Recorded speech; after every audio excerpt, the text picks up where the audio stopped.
సోదరులారా, మన సమాజంలో ఉన్నటువంటి ఇంకో అతిపెద్ద అపోహ ఏంటంటే, ఈరోజు మనం సమాజంలో చూస్తున్నాము, ప్రతి ఒక్కరూ అన్ని విషయాల్లో కలిసిమెలిసి ఉన్నారు. కానీ దేవుడి విషయానికి వచ్చేసరికి మీ దేవుడు వేరండి, మా దేవుడు వేరండి, మీ దేవుడు మీకండి, మా దేవుడు మాకండి అని అంటున్నారు. సోదరులారా, మీ దేవుడు వేరు, మా దేవుడు వేరు కాదు. మన అందరి దేవుడు ఒక్కడేనండి. మన అందరి దేవుడు ఆ సృష్టికర్త ఒక్కడే. కాబట్టి మనందరికీ భూమి ఒక్కటే ఉంది, ఆకాశం ఒక్కటే, సూర్యుడు ఒక్కడే, చంద్రుడు ఒక్కడే, పీల్చే గాలి కూడా ఒక్కటే. ఒకవేళ మా దేవుడు మాకు, మీ దేవుడు మీకు ఉంటే మా సూర్యుడు మాకు ఉండాలి, మీ సూర్యుడు మీకు ఉండాలి, ఇలా ఉందండి? లేదు కదా. అంటే మన అందరి సృష్టికర్త ఆ దైవం ఒక్కడేనండి, ఒక్కడే. కానీ ప్రజలు ఈ యొక్క సత్యాన్ని గ్రహించకపోవడం వల్లే మీ దేవుడు మా దేవుడు అంటున్నారండి. మన అందరి దేవుడు ఒక్కడేనండి. మనం ఒకవేళ ధార్మిక గ్రంథాలను పరిశీలించినట్లయితే ఖురాన్ గ్రంథంలో చూడండి, అల్లాహ్ సుబ్హానహు వ తఆలా తెలియజేస్తున్నాడు, లౌ కాన ఫీహిమా ఆలిహతున్ ఇల్లల్లాహు లఫసదతా. ఒకవేళ ఈ భూమి ఆకాశాల మధ్య ఒక్క దైవం తప్ప, ఒక్క సృష్టికర్త తప్ప చాలా మంది దేవుళ్ళు కనుక ఉన్నట్లయితే ఈ సృష్టి వ్యవస్థ ఎప్పుడో చిన్న భిన్నమైపోయి ఉండేది అని చెప్పడం జరిగింది. సోదరులారా, ఇది వాస్తవం కాదా? కాస్త జ్ఞానంతో ఆలోచించండి. రాష్ట్రానికి ముఖ్యమంత్రి ఒక్కడే ఉంటాడు, ఒక్కడు కాక ఒకవేళ ఇద్దరు ముగ్గురు ఉన్నట్లయితే మన ఈ రాష్ట్రం ఎన్నటికి కూడా అభివృద్ధి చెందదు. గ్రామానికి సర్పంచ్ ఒక్కడే ఉంటాడు. ఇదే విధంగా ఈ విశ్వానంతటికి ఆ సృష్టికర్త అయినటువంటి దైవం ఒక్కడే. వ ఇలాహుకుం ఇలాహు వాహిద్ లా ఇలాహ ఇల్లాహు రహమాన్ రహీం. ఓ మానవులారా, మీ దేవుడు ఒక్కడే, ఆ కరుణామయుడు, ఆ కృపాకారుడు తప్ప మరొక దైవం లేడయ్యా అని ఇంత స్పష్టంగా మనకు ఖురాన్ గ్రంథంలో చెప్పడం జరిగింది. ఒకవేళ మనం హైందవ మత గ్రంథాలను పరిశీలించినట్లయితే హైందవ మత గ్రంథాల్లో కూడా చూడండి, దావ్యా భూమి జనయన్ దేవయేకః. ఈ ఆకాశాన్ని, ఈ భూమిని సృష్టించిన వాడు ఒక్కడేనయ్యా. ఏకం సత్ విప్రా బహుదా వదంతి. దేవుడు ఒక్కడే, సత్యం ఒక్కటే, కానీ ఆయనకు విభిన్న పేర్లతో పిలుస్తారు అని చెప్పడం జరిగింది. ఆయన ఒక్కడే, ఒకే ఒక్కడు, ఆయనకు విభిన్న పేర్లతో పిలుస్తారు. సోదరులారా, ఉదాహరణకి నాకు దాహం వేస్తుంది, నేను ఏం తాగాలండి? తెలుగు భాషలో చెప్పాలంటే నీళ్లు తాగాలి. ఆ నీళ్ళకే ఉర్దూ భాషలో పానీ అంటారు, ఇదొక భాష. తెలుగులో నీళ్ళు అంటారు. సోదరులారా, నీళ్లు వేరు కాదు, పానీ వేరు కాదు. ఇదే విధంగా ఈ భూమి ఆకాశాలను, ఈ నింగి, నేల, నిప్పు, నీరు, వాయువు, ఈ పంచభూతాలను సృష్టించినటువంటి వాడు ఆ ఒకే ఒక్కడు. ఆయనకే ముస్లిం సోదరులు అల్లా అని పిలుస్తారండి. అంతేగాని ఈ విషయం తెలియక అల్లా అంటే ముస్లింల దేవుడు అని అనుకుంటున్నారు.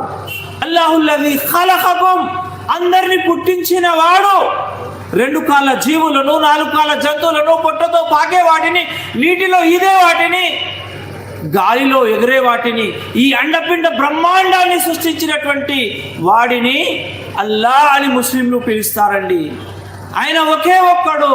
కానీ ఈ విషయం తెలియక మీ దేవుడు వేరండి, మా దేవుడు వేరండి అని అంటున్నారు.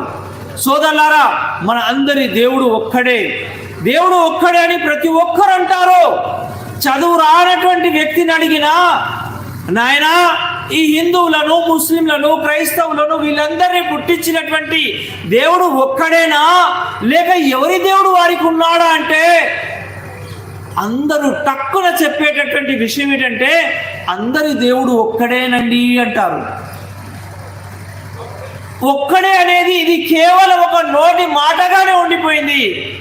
ఒక్కడే అని అందరంటారు, కానీ ఆ ఒక్కడు ఎవరు అన్నది చాలా మందికి తెలియదండి.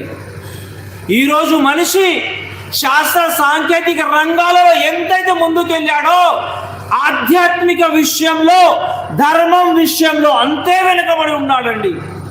తల్లి గర్భంలో కటిక చీకట్లో అండాన్ని పిండంగా మార్చి జానను గర్భాన్ని జగమంతగా చేసిన వాడు ఎవరండి అంటే తెలియదు, కానీ ముఖ్యమంత్రి ఎవరంటే తెలుసు, గవర్నర్ ఎవరంటే తెలుసు, సినిమా హీరో ఎవరంటే తెలుసు.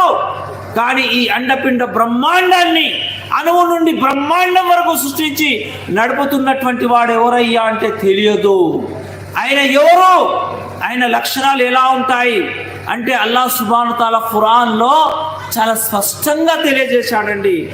మనిషి కాస్త జ్ఞానంతో ఆలోచించినట్లయితే నన్ను పుట్టించినటువంటి ఆ సృష్టికర్త ఎవరు, ఆ దేవుడు ఎవరు అన్నది చాలా స్పష్టంగా తెలిసిపోతుందండి. ఉదాహరణకు ఖురాన్లో అల్లాహ్ సుబ్హానహు వ తఆలా చాలా స్పష్టంగా తెలియజేశాడు. ఖురాన్లో సూరా ఇఖ్లాస్ 112వ అధ్యాయాన్ని మీరు పరిశీలించి చూడండి. అల్లాహ్ సుబ్హానహు వ తఆలా తెలియజేస్తున్నాడు, ఖుల్ హువల్లాహు అహద్, ఓ ప్రవక్త మీరు ప్రకటించండి, జనాలకు తెలియజేయండి, అల్లాహ్ ఒక్కడే, ఆ సృష్టికర్త ఒక్కడే, ఈ విశ్వానంతటిని సృష్టించి నడుపుతున్నటువంటి వాడు ఒక్కడే. అల్లాహు సమద్, ఆయన నిరపేక్ష పరుడు, ఆయనకు ఎలాంటి అవసరాలు ఉండవు. మనిషికి ఉన్నటువంటి బలహీనతలు, మనిషికి ఉన్నటువంటి లోపాలు, మనిషికి ఉన్నటువంటి అవసరాలు ఆయనకు ఉండవండి. ఉదాహరణకు మనం పొద్దున భోంచేసామంటే రాత్రి మళ్ళీ మనం అన్నం తినాలి, ఆకలేస్తుంది, మనం అన్నంపై ఆధారపడి ఉన్నాం. మనకు దాహం వేస్తుంది, మనం నీళ్లు తాగాలి, మనం నీళ్లపై ఆధారపడి ఉన్నాం. పొద్దంతా పనిచేసిన తర్వాత అలసిపోతాం, రాత్రిని పడుకోవాలి, మనకు నిద్ర అవసరం. కానీ అల్లాహ్ సుబ్హానహు వ తఆలా అన్న పానీయాలపై ఆధారపడ్డవాడు కాదు, అందరికీ ఆహారాన్ని ప్రసాదించేవాడు. ఆయనకు మనిషికి ఉన్నటువంటి లోపాలు, మనిషికి ఉన్నటువంటి బలహీనతలు ఉండవు. కామము, క్రోధము, లోభము, మదము, రజోగుణము, జననము, మరణము, కార్పుణ్యము, శోకము, సోమరితనము, ఆకలి, దప్పిక, ఆశ, లజ్జ, దుఃఖము, విషాదము అనేటటువంటి దోషములు ఆ దేవుడికి ఉండవండి. ఈ దోషములు మనిషికి ఉంటాయి. జననము మనిషికి ఉంటుంది, మరణము మనిషికి ఉంటుంది, కునుకు నిద్ర మనిషికి ఉంటుంది, ఆకలి దప్పికలు మనిషికి ఉంటాయి. కానీ ఆ సృష్టికర్త అయినటువంటి దైవం వీటన్నిటికీ అతీతుడు. జనన మరణాలకు కారకుడే కానీ జనన మరణాలకు అతీతుడు. లం యలిద్ వలం యులద్, ఆయన ఎవరికి జన్మించలేదు, ఆయన ఎవరి సంతానము కాదు, ఆయనకు కూడా ఎవరు సంతానం లేరు. అంటే పుట్టినవాడు దేవుడు కాదు, ఎందుకంటే పుట్టినవాడు గిట్టక మానడు, పుట్టిన వాడికి మరణం ఉంటుంది, కాబట్టి చావు పుట్టుకలు లేనివాడు దేవుడు.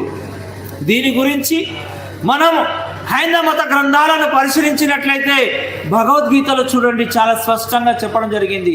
10వ అధ్యాయం 3వ శ్లోకాన్ని పరిశీలించండి.